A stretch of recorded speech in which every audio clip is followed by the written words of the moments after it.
Watch. How do you do that, God? We see the cause. We see the effect. Here is how God does that. He tells us in the book. There's no reason to guess. None at all. Watch. Listen to God. How is he going to go about and get those people to repent? For the message, what is that? Of the cross. There's a message of the cross called the gospel. It is foolishness to every single sinner because they are perishing. What does that mean? They are dying. Substitute dying for perishing. They're not only dead, but they're headed to the place of death where God buries dead people. Buries? Yes, he stores them there in hell, but they are alive. But to us who are being saved, so there's two groups of people here. Here's one called those, and then here's a second group that's called us. One of these groups are perishing. The other group is being saved. Will both of these groups be saved? No. That's not what the Bible teaches. The Bible teaches that there are two separate groups on two separate roads headed in two separate directions to two separate places. Now, he says it is written. What's it? This message, which happens to be the gospel, is the power of God. Didn't we just read that over in Romans chapter 1? Yes, we did. God is repeating himself. I will destroy the wisdom of the wise. Who's the wise? He's talking about the sinner who thinks he's wise, and bring to nothing the understanding of the prudent, the people who think they're smarter than God. Where's the wise? Where's the scribe? Where's the disputer of this age? So there's three different categories of people here. Who are they? Here's the out and out sinner. He is the non-religious sinner. Here's the religious sinner. They're both still sinners. One just so happened to be more religious than the other. False religion. And then you have the disputer. Who's that? That's demons. That's Satan in his group. Three categories of people according to God. Has God not made foolish the wisdom of this world? Notice it's world and not just the earth.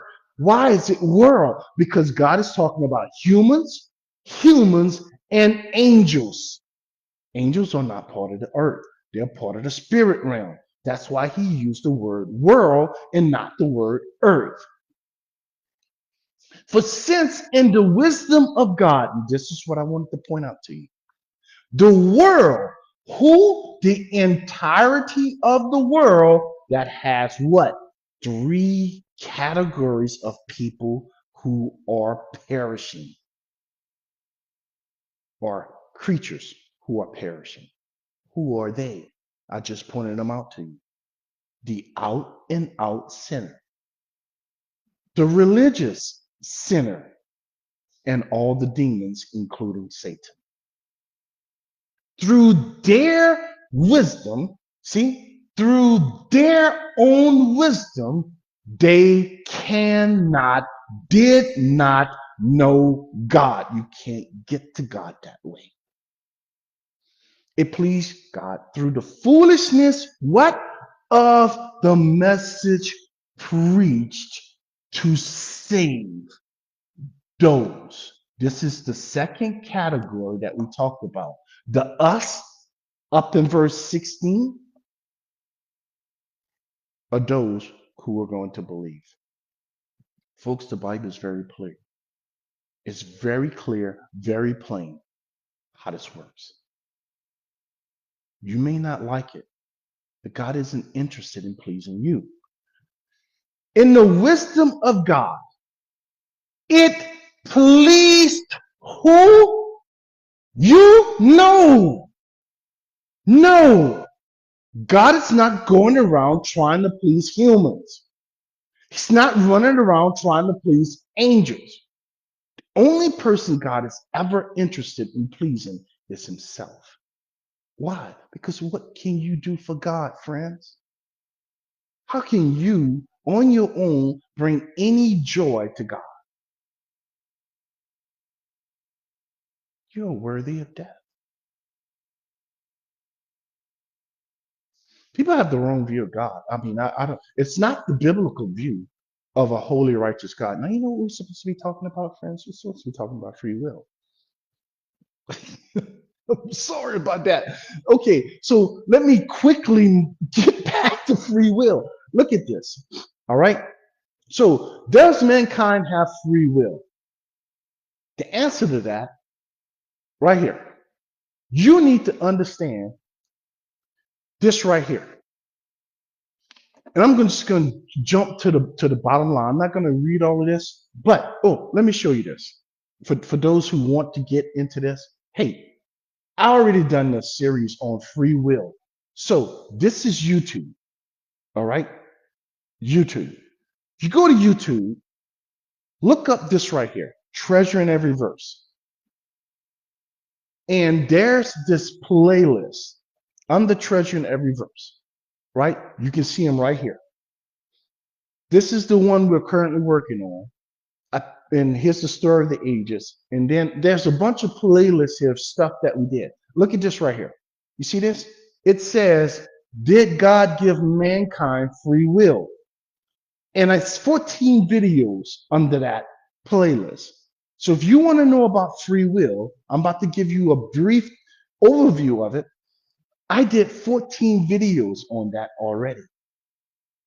I go into great detail using that same slide that I'm about to show you now. So if you want to know, just click on that and all the videos right here. Look at it. All 14 videos, they're about 30 minutes apiece, are right there. And you can go listen to that and it'll tell you, not me, I'm going to use the scriptures, and I did use the scriptures to explain it to you. Now, let's go and take a quick look at this right here.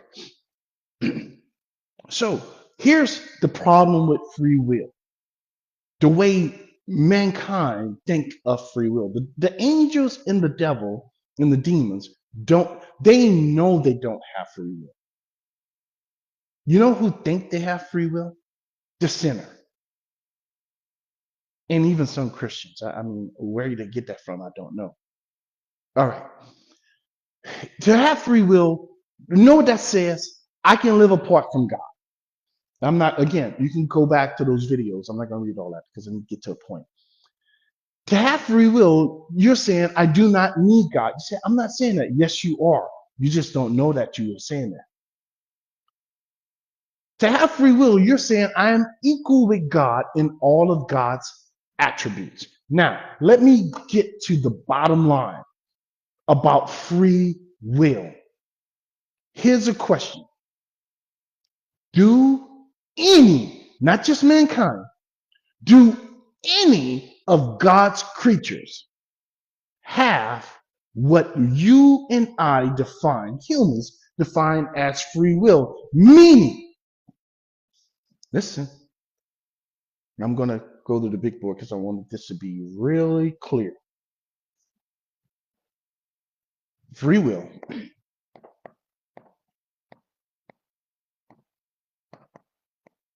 defined. This is how most people think about free will. I have the ultimate and final determination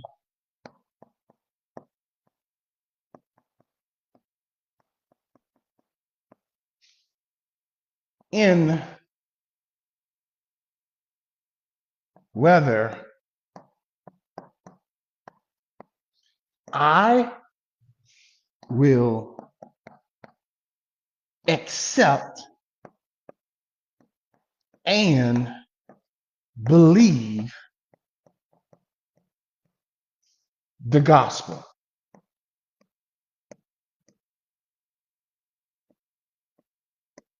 That's what most people think. Most people think that they get to decide, that they are the ultimate and final decision maker who determines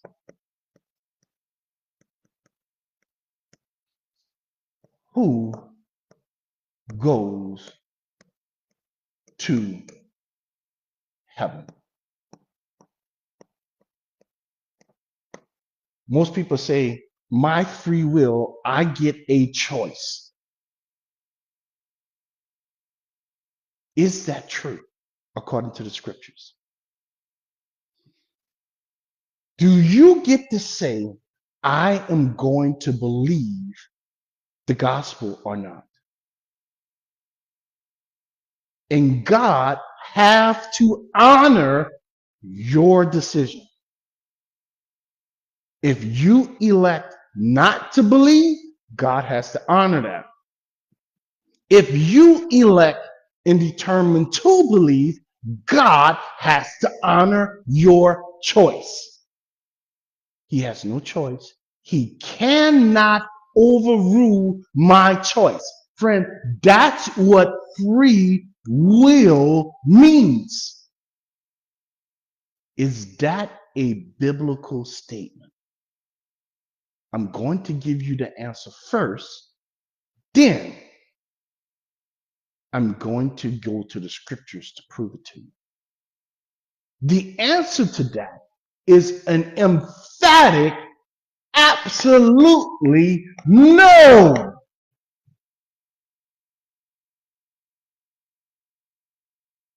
No. According to the scriptures, there's only one sovereign being. Just one. Who can make an ultimate and final determination. Why? That's really what it boils down to. Why? Why can't mankind have this kind of free will? That's the question. Here's the answer. Now we know where we're going, because that's what the Bible teaches. I'm going to show it to you in a very brief time, because we only got a few minutes left. Look at this. Okay. I am the Lord. That is my name. This is Isaiah 42. My glory I will not. His glory is his complete and sovereign authority. I will not give to another, nor will I share my praise with carved images. And in chapter 40, he says, to whom will you liken me? Is there anyone like me? Or to whom shall I be equal? Why is God asking those kinds of questions? Because if you have free will, you have to be sovereign. Do you understand what God is saying?